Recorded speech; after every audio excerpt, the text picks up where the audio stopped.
With sites like YouTube, Twitter, and Facebook in its infancy, high definition slowly infiltrating the marketplace, and online gaming just getting serious recognition thanks to Microsoft's Xbox Live service on the original Xbox, the next generation had finally been imagined in the summer of 2005. It would later go on to become one of the most controversial and yet historically significant generations in gaming history. Today marks the 10-year anniversary of Sony's 7th gen offering. Let's talk a bit about just how important this console was. Let's talk about the PlayStation 3. Fast forward to holiday season 2006.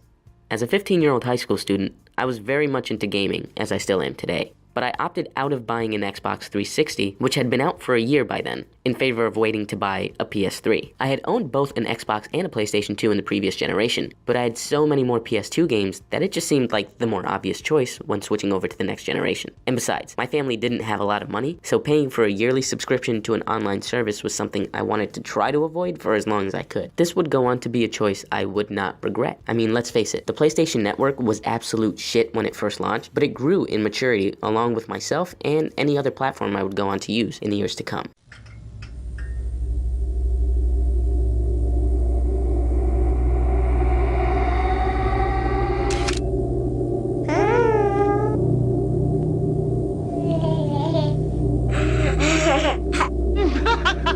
Jesus, what kind of voodoo bullshit was Sony on when they launched these commercials? Following the launch of this expensive-ass machine, I was eager to get my hands on one. My PS2 was still working, but had gone through hell in the 5 years that I had owned it. Due to the $600 price tag, I would have to wait until February 2007 to actually own a PS3 and a copy of everybody's first game, Resistance: Fall of Man. Fast forward to my night with this console. This was a decade ago, but I still remember the feeling like it was yesterday. I was so happy to finally get this thing. On the car ride home, I couldn't stop looking at my copy of Resistance. As soon as I got home, I rushed into my room and tore that box apart without even thinking about it. I popped the console out of its cardboard support, unwrapped it, and proceeded to almost drop the damn thing because it was so fucking heavy. Luckily, I unboxed it over my bed. Now, some of you guys might not remember, but MySpace was more popular than Facebook at this point in time. This would be where I met my PSN crew. I lived in an area that was obsessed with the Xbox 360 and wanted nothing to do with the PS3, so it was up to me to find my own friends. A lot of these guys I still talk to today, 10 years later. When you look at the console itself, even today, the thing is an absolute beauty. The original 60 gig, backwards compatible, shiny PS3 had a design and build quality that was ahead of its time.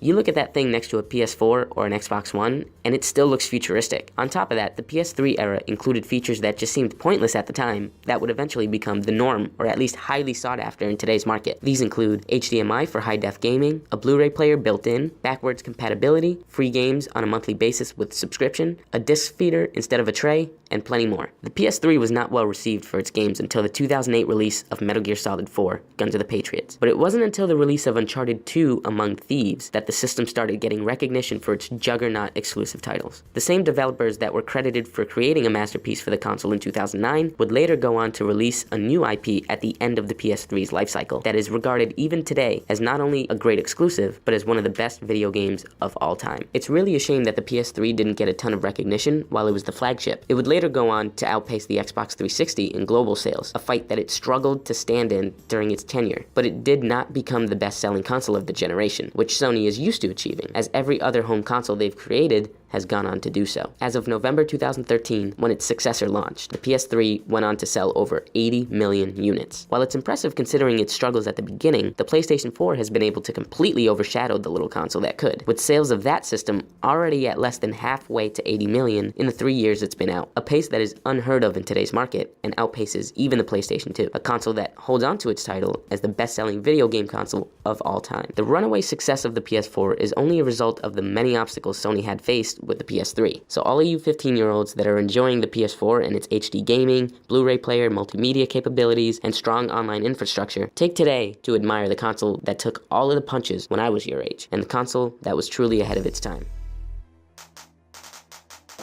So I'm standing here with the one and only Angel, if I'm not mistaken. Yeah. Is that correct? How long have you been waiting, bro? Dude, I got here at 8:30 p.m. Monday, so. Damn. Yeah. All week. It feels like damn. But how does it feel now to actually have PlayStation 3, man? Oh, dude, I'm very excited. I can't wait to go home, try it out.